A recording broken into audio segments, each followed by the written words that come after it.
What's one of the worst things about actually being on the road? What's one of the worst things about going to cons? And essentially, what's the worst part of your job? Being away from my wife. That sucks. Because you have to drive. The driving sucks. I wanted to be a rock star when I was a kid, traveling musician. I just thought it would be awesome because I figured I'd meet the love of my life on tour. Mm-hmm. We would just tour around. But when you've got a house and a mortgage and pets, unfortunately we can't always go together. Which means I've got to tell her about the show, and then so being away from her, that sucks. That sucks a lot.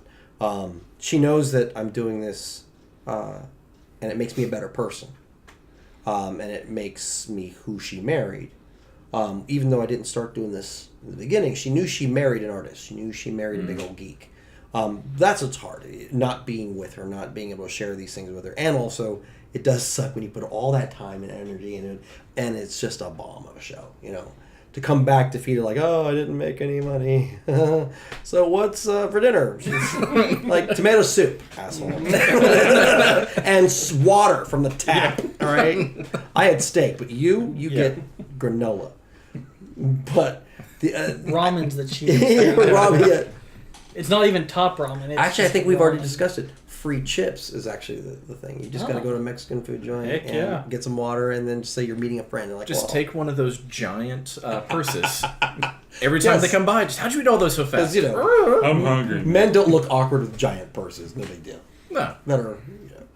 You are going to California. Yeah. Well, my buddy's in California, so I can actually do that and eat all of his food. Yeah, I will eat all of his food. I've learned to drop the humility.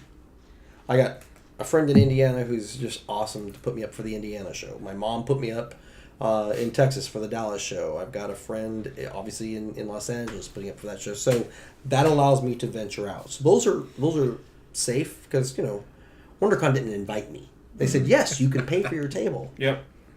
But I think the other thing that is hard, despite the driving, despite being away from my wife, I think the other thing that's really hard, and we discussed this, is all of the licensed product that just moves like there's no tomorrow. Like it's just giving me money, give me, and you're just sitting there going, but I have a pickle. You're sitting there with an independent product that you're trying to get out to the masses, and they just can't stop buying Deadpool prints.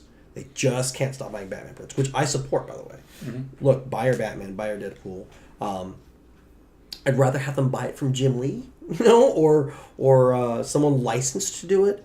But I chose this independent path specifically because I want to introduce something new. Hellboy was brand new, and everybody didn't want anything but Batman and X-Men. But he made it work. Now, granted, he also had years of DC behind him. Yeah. So I'm trying to come up from the very bottom and say I've got a brand new product. And it is making small incremental moves. I actually have fans. Mm-hmm. I actually have people. At least 4 of them. Who come. Well, at least 4. Notice I didn't say I have 5 because my wife is. She's done with it. She's done with it. She's done. She's a financial backer. Yeah. She's an EP. Yeah. She's part parole officer too. Mm-hmm. Yeah. Is she a silent partner until you get home and then there's nothing silent about my wife when it comes to my bad shows. But she's incredibly generous to allow me to pursue this, and that's where I have to have a whole episode. Sorry, Erica. You have your Sorry Jess episodes. I have my Sorry Eric. Or please don't leave me, Erica. Yeah. that's what I've got.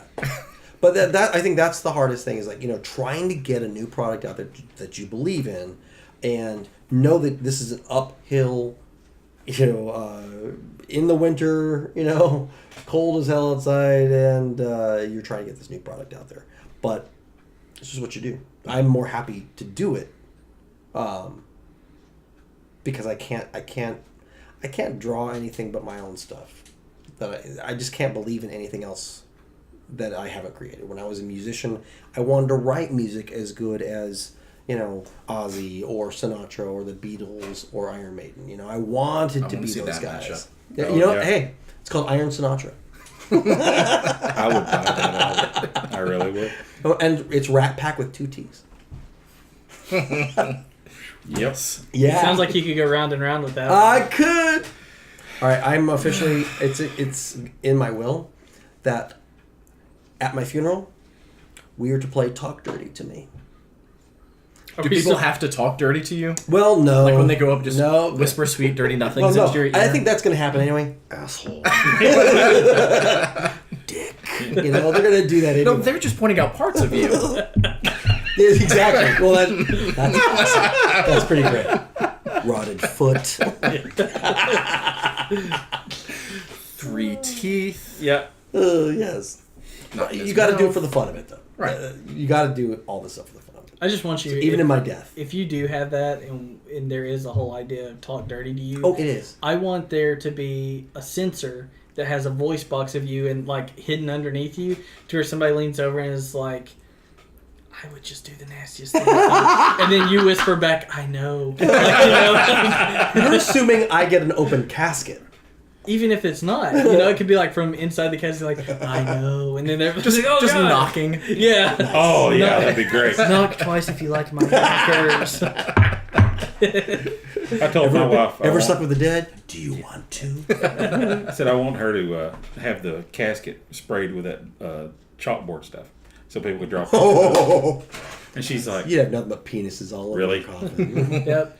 "Yeah." Oh, she's like, And Tic Tac. These Yeah. dick jokes are dead, guys. Oh. Put it in the ground and be over with it. Oh, that's bad.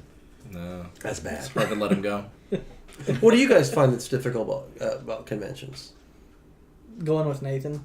Well, then you stand in front of it. That's true. Don't stand behind it. That's about Catching and proximity. receiving. It's proximity, dude. It's a baseball. It's a baseball like philosophy. Whatever you're doing, yeah. I would say our hardest part about going is that we honestly, I mean, how many you've got? About 2 years worth, 3 years worth of 3. a few conventions under your belt. Yeah. For me and Daniel, with doing stuff like this, we've only got maybe 5 conventions total under our belt of doing anything like just and. Well, when and we- especially since this is what we sell. Sure. Yeah. Like what we sell is Sure. listen to us because we make stupid Yeah. jokes. For free. Yay! Yeah. Yeah. We don't even Yeah, sell yeah. anything. Yeah. So So it's not even like you can have a table there. yeah. You can have a fan table, I guess. But that again, it goes back to marketing. You know, when someone buys anything from an artist, they are buying them. When someone invests in your podcast, they're investing in you guys. It really comes down to the personality. You know, again, there are some guys with the licensed stuff that really the only question they ever have to answer is how much. "Right." But with you guys, it's like, well, what's your podcast about? Yeah. You know, and how do you explain that? How do you lump it in? What's your art style about? You know, what is your book about? And you know, you don't get that at some of the big tables. But for you guys, not to try to promote awareness about your podcast and yet get people to get it. Yeah. Are you going to offend people? Yep. You know, do they have a sense of humor? We hope so. Wait, You know, us or maybe. the audience? Well, I would say the audience because well then. really, you could be funny and not know it, and just let the people laugh at you. Anyway, They're laughing at how terrible we are. These guys are so dumb. it's train wreck theory. Yeah, It's like a train. can't not look. I know, Yep. right? We can't not. And listen. we're the babies that are dying in that train wreck, guys. Yeah. Well, So, and like you we're know. starting to do some physical stuff. Not that it came out. We're starting to do some A lot of physical pies in the media. face, a lot of physical comedy. Yeah. Well, more These like are Daniel podcasts. getting, more like Daniel getting fisted by Nathan. We've Like, got that's- some of the stuff that Daniel draws. We have the Mrs. Creates with her Death Star crochet. She's pillow. shaking like, her head no. no. She's like, what's he talking about? I'm Leave doing me it alone. with this. One is something. You realize that. Yeah. One means yes, you have something. One does not mean yes all the time. when you're like, hey, how's it going? And she goes, that doesn't mean let's go back to my room or anything. Usually that means wait. No, that means don't talk to me. Go away. It depends on what finger. Oh, okay, sorry. Yeah, you But don't, either you don't want way- to see this either. Either way, one doesn't always mean yes. You don't want to see this But either. she's just mocking you. Yeah. It's taking a drastic turn. Yeah. It really has. Anywho,